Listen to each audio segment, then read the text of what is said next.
Now I am going to read a couplet from Mirza Ghalib. इश्क से तबीयत ने ज़ीस्त का मज़ा पाया। इश्क से तबीयत ने ज़ीस्त का मज़ा पाया।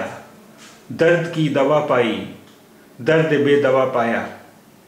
दर्द की दवा पाई, दर्द बेदवा पाया। इश्क से तबीयत ने ज़ीस्त का मज़ा पाया। दर्द की दवा पाई, दर्द बेदवा पाया।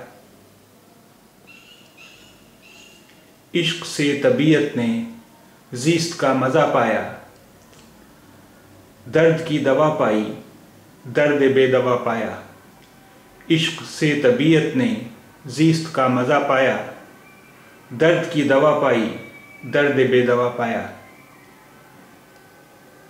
Through love I savored the taste of life, found cure to pain and an incurable pain.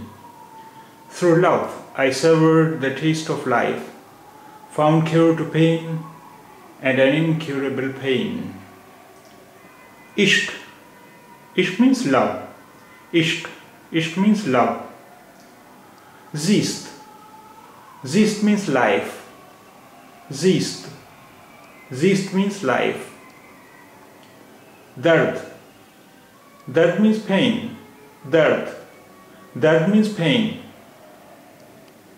Dawa. Dawa means medicine or cure. Dawa. Dawa means medicine or cure. Tabiat. Temperament. Tabiat. Temperament. Tabiat. Temperament. Maza. Taste. We can write maza in two ways. Mim ze alif, or we can write mim ze he, maza. We can write both ways. Both are correct. Maza, taste. Maza, taste. इश्क से तबीयत ने ज़ीस्त का मज़ा पाया। दर्द की दवा पाई, दर्द बेदवा पाया। इश्क से तबीयत ने ज़ीस्त का मज़ा पाया। दर्द की दवा पाई, दर्द बेदवा पाया।